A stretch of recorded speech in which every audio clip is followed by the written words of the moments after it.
Hey guys, I thought I would come on and give you an update on a webinar that I did last week, and also to use this opportunity to kind of teach you guys about all of the different moving parts, because I'm all about making sure you have the sequence right, making sure you have all of the things sort of in order, instead of making that major mistake that many people make, which is basically launching in, and that's no pun intended, launching right to their thing that they're most excited about. So they create and share either their lead magnet, their webinar, their whatever, and they haven't set up in the background all of the things that are necessary to really leverage that to make sure that they get sort of some evergreen content and maximize the opportunity for conversions. So last week, at the end of the week, I did a webinar on the online course prescription, which you guys have helped me develop a little bit over time, or at least several hundred of you have helped me develop it in the beta testing group.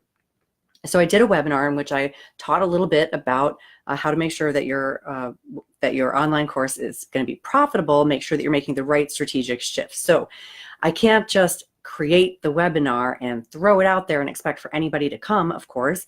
And in order to really maximize whether or not people come to see the replay and whether or not they decide to buy, you have to have a handful of things set up. So let me kind of walk you through what some of those things are. And then I'm going to put a link at the bottom so you can see what it all looks like all laid out. You can kind of follow through and go along the adventure and see the layout. I also want to put it in a quick plug for Kajabi. Now, I am a Kajabi affiliate, but this link is not an affiliate link, so it kind of doesn't matter. But I use them because I think it's really clean and beautiful, and I hope you'll think so too when you see sort of the layout of what you can create in really just minutes for any online course that you choose to do. Okay, so before you can just come jumping in somewhere and giving your webinar, and the same is true really, I think, for Facebook Live, but in a different way, or for YouTube Live, or for anything else that you're going to do where you are going to be providing a bunch of content and you hope that someone will take a subsequent action, right? So the first thing that you've got to do is set up some kind of registration page. So here on Facebook, you can make an invitation, right? And people will either accept or decline, yes, no, maybe. Now, admittedly, this is limited to some degree, right, to your friends, or you can't send out a blast to the whole wide world. It's a little bit less easy to do than it is on a webinar registration plate, but nonetheless, it gives you an opportunity to tell people in an easy way, what you're doing and when, and so they can express their interest. Now, you guys know that signing up for an actual webinar and therefore being able to be emailed, I think, is the best. But if you're going to go with something along the lines of, signing up for an event or a watch party or whatever it is on Facebook, that's not bad, because you can still at least contact people. Although if you aren't friends, or you aren't in a group, or you aren't within a way that you can directly message the entire list, that can be a little bit cumbersome. So you need a registration page. Then you need a thank you page. Now, a lot of people don't include the thank you page because most softwares just have kind of a default, like thank you for, it's a sort of default just to acknowledge that, yes, you're registered. I think that's a little bit of a mistake. If you can, you should have a customized thank you page. It ups the elevation, ups the elevation. It ups the presentation, makes it look a little bit more professional, a little bit more polished, and also it's going to help you in what's called retargeting, right? And I don't know if you want to do this, but we have been talking a little bit in this group about the Facebook pixel, and about the idea of retargeting with ads and not being able to be seen in an organic way. If you have a thank you page set up, that is extremely helpful for your pixel for retargeting, because it really allows you to zero in not only on the people who have visited and thought about attending your webinar, but the people who have actually taken the step to do so, and audiences that match them, right? That's really the key, is audiences that match them, not audiences that match the people who came and then decided not to register for your webinar. That's not really who you want, is it? So you've got to have written your webinar, you have to have a nice screenshot and all of that, so you have your registration page and your thank you page set up. Then, of course, you've got to have your email sequences. So confirmation email and a handful of emails to go before to remind people and sort of drum up enthusiasm about whatever it is that you're doing. Now, again, if you're doing this on a Facebook event, then you can do the equivalent by sending out reminders or sending out updates or doing little posts. It is less likely, I think, to be seen, of course, than your email sequence, but you want to have that all set. You want to have it set beforehand. A lot of people just go ahead and like launch that thing and tell everybody, hey, I'm having a webinar, come sign up. Don't have the email sequence set yet. And what happens then is that you'll either forget to do it, or you will do it all in sort of different time points instead of as a batch, which I think is important for continuity and to make sure that you're not being too repetitive, and to make sure that things all kind of flow, that there's a theme, there's sort of a build up. And then of course the emails that are going to come afterwards to help make sure that people have access to the replay and access to your sales page, and that they will remember that they want to come back. Then you've got to have that webinar host. So again, if you're doing it on Facebook, Facebook is your host. If you're doing it on YouTube, YouTube is your host. If you are going to be doing it on Zoom, whatever the case may be, you've got to have your host all set up. And oftentimes, setting up the host is closely linked to the registration page. Either the host will have a registration page built in, or if you don't choose to use it, you're still going to need to link together so that people who are on the registration page know where the webinar host is going to be, right? So you need those links set up, because you can't really do one without the other. You could email people later with the sort of updated, here's the link to the webinar, but I think that's risky. So first, all of that stuff in place, and a replay plan. So make sure that if you intend to post a replay, and keep in mind that only a very small percentage of people are going to actually attend your webinar live, because people are in different time zones, and especially us physicians have been working all kinds of hours. So not that many people attend live. I think last Fridays, it was holiday Friday, last Friday, 4 o'clock, I think I had roughly 115 people attend live, a very small percentage of the number of people who registered. But since then, I've been able to check the analytics. A lot of people have come back to check the replay. So that's really important, that you have a replay plan, so that you not only have a place to host your replay webinar, but also that you have a link to that replay that goes out to everybody.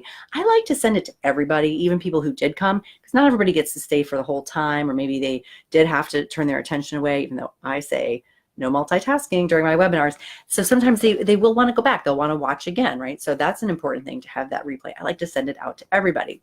The only people maybe not to send it to, or at least not to send your follow-up emails that are directing people to your sales page, are the people who have already purchased your program. So if they have already made the conversion that you intend to do, it's not the end of the world if you send them the same email that you send to everybody else, but it does kind of come off a little bit unpolished, and it will make people wonder, like, that may be confusing to them. I already signed up, I paid, my payment go through, already registered.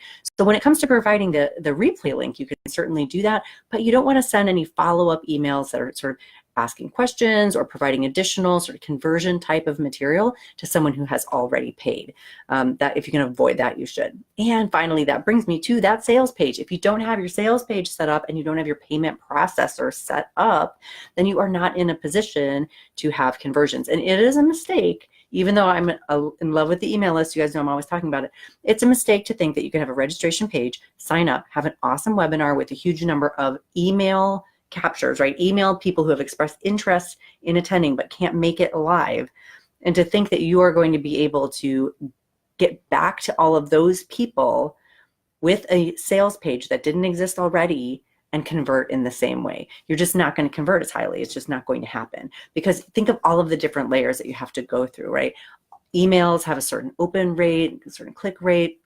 So and at the time that someone is really talking to you, and they're involved in the Q&A, and they're really kind of invested in the idea of the program, is the most likely time for them to convert. So sending them the sales page afterwards is an important part of your strategy, but it's not a good one to lean on exclusively. You want to be sure that you have your sales page ready, and that throughout your webinar, you're able to direct people to the sales page, but more importantly, that when the webinar is over, that it automatically redirects. So that's something you may have to set up manually. It depends upon your software, but you really want, at the end, you can tell people the URL to the sales page, or repeatedly, and it should be something that you've gone to one of those links customizers to make it pretty and easy to remember, and it shouldn't be long because they can't click on it.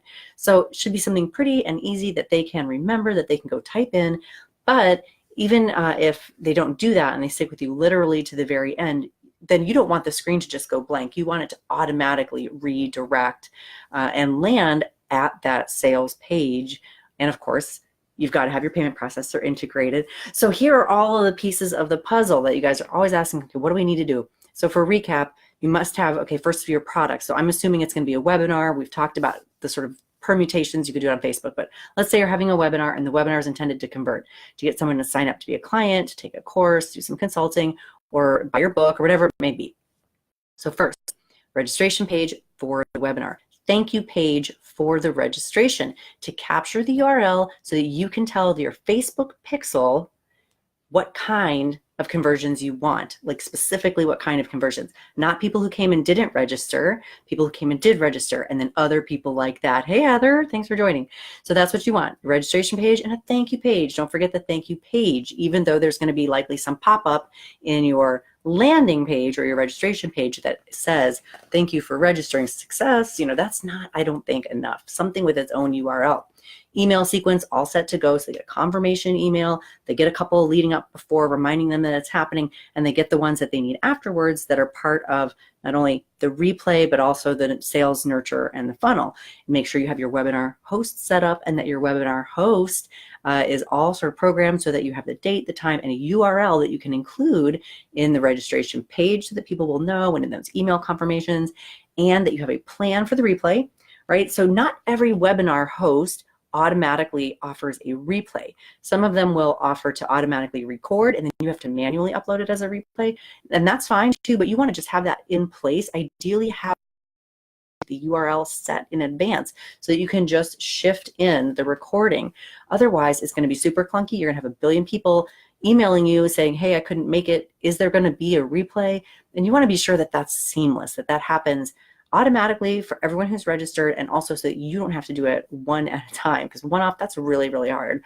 And then finally, that sales page. Make sure that it's there so that during the webinar, people can pop over to the sales page right away, and they can just complete the checkout process there. You have your payment integrated, and also that you have done some personalization of the sales page URL because people can't click on it. So you'll be telling them what sales page to go to sort of periodically as you're wrapping up the webinar. You're doing Q&A with other people, but some people are ready to buy now. So you want to have that pretty link that people can just go on over.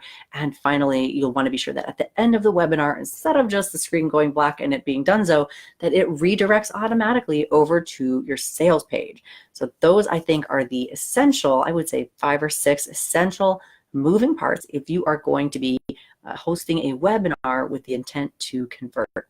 Now, for those of you guys who aren't selling anything, I think that's still totally okay. Thank you. Thanks for the thumbs up. Even if you don't have something to sell, you may have a different conversion in mind. You might have a community you want people to join. Maybe it's free. You might have a Facebook group you want people to join.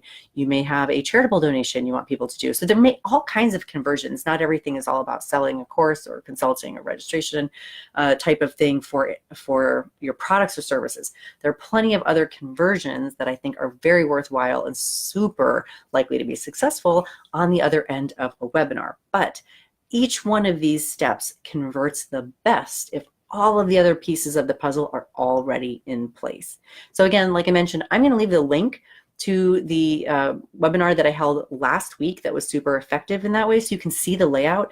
You can swipe any of that you want, so you can see how it looks, you can see what I wrote, you can see kind of what leads to the next.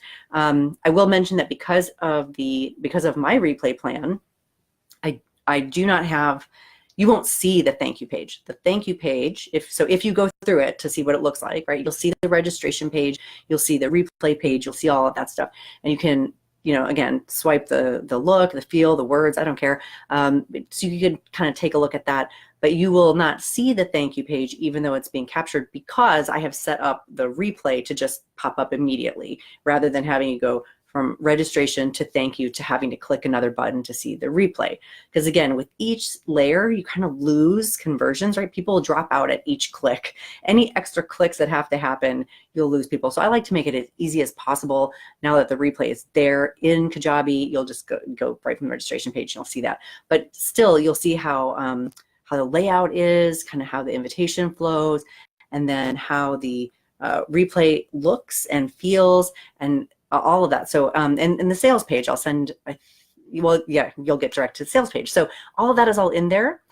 So you can check it out, and then you can swipe it for your own, and whatever it is that you may be putting together a webinar for, you can certainly take the look, the feel, the style, You could take some of the words. Hope you don't take them verbatim, but you could use it and be inspired, do whatever you want with it. So I'll leave that link below, and hope you guys carve out a little bit of time to check it out, because it really is all in having these pieces set up and having the flow go really, really well. All right, that's it for me for today. If you have any questions about this, leave them in the comments. I will come back and see them as always.